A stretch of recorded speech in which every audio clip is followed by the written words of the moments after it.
सकाळी उठल्यानंतर काही व्यक्तींचा अनुभव असतो, अंग मोडून येतं, अंग दुखत असतं. ढगाळ वातावरण जर असेल ना, तर ही लक्षणं सगळी जास्त प्रभावी दिसतात. संपूर्ण अंगातील मांसपेशी ताठून येतात, सतत आखडल्यासारख्या वेदना असतात.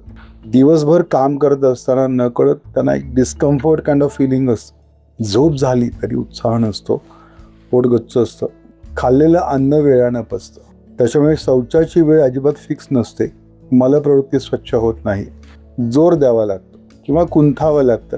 इव्हन मूत्रप्रवृत्ती वेळी सुद्धा नकळत त्यांना प्रेशर द्यावं लागतं आणि प्रेशर देऊनही मलप्रवृत्तीनंतर किंवा मूत्रप्रवृत्तीनंतर अशा लोकांचं अजिबात समाधान नसतं. तर मित्रांनो, हा जो आजार आहे याला अजीर्ण म्हणतात. हा एक अजीर्णाचा प्रकार आहे, विष्ठब्दाजीर्ण, की जो वातदोषाच्या प्राधान्यामुळे होतो. आणि हे विष्ठब्दाजीर्ण जर अंगावर काढलं ना, तर मग हळूहळू या आजाराची परिणती ही संधिवातामध्ये होत असते, सांधेदुखीच्या वेगवेगळ्या आजारांमध्ये होत असते. तर वातदोष वाढवणारे पदार्थ, अर्थात असे पदार्थ जे खाल्ल्यानंतर पोटात गॅसेस तयार होतात. मग त्याच्यामध्ये सगळ्या प्रकारचे बेकरीचे पदार्थ, ब्रेड आहे, बिस्किट्स आहेत, टोस्ट आहे, खारी आहे, पिझ्झा आहे, बर्गर आहे, पास्ताज आहेत, हल्ली डब्यामध्ये मुलांना स्माइलीज दिली जातात. तर असे बरेचसे पदार्थ खरं तर वातदोषाला बिघडवत असतात. तर हे टाळावेत या आजारामध्ये. काही लोकांना चहासोबत भडंग, चिवडा, चुरमुरे, शेवपापडी किंवा चकली सारखे पदार्थ लागत असतात आणि युजली अशा लोकांनाच हा त्रास होत असतो.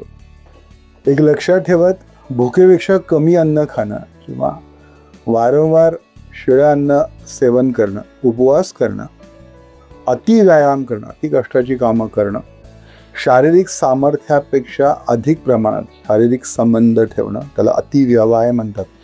शिवाय शुक्रधातू अतिप्रमाणात जर शरीरातून बाहेर पडत असेल तर त्याच्यामुळे वातप्रकोप होत आणि पचनाचे विकारही होत असतात. काही जणांना सतत चिडण्याची सवय असते, सतत बारीक बारीक गोष्टीवरून ते चिडत असतात. सततची चिंता किंवा एखाद्या जुनाट आजाराने ग्रस्त असणं, सतत एखाद्या विशिष्ट आजाराचा सतत विचार करणं.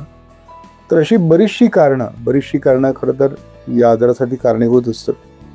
त्याच्यामुळे पथ्य पाळणं, भूक वाढवणारी काही औषधं असतात, घेतलेल्या अन्नाचं सुलभ पचन होण्यासाठी काही औषधं असतात, मलाचं किंवा मूत्राचं अनुलोमन करणारी काही औषधं असतात. आणि ही औषधं नाडीनुसार, कारणानुसार, सध्याच्या शारीरिक बलानुसार, वेगवेगळ्या दोषानुसार द्यावी लागतात. आणि यासोबत जर तज्ज्ञांच्या मार्गदर्शनाखाली जर प्रॉपर पंचकर्मा घेतलीत, बस्ती चिकित्सा घेतलीत ना, तर नक्कीच हा आजार पूर्णपणे बरा होतो.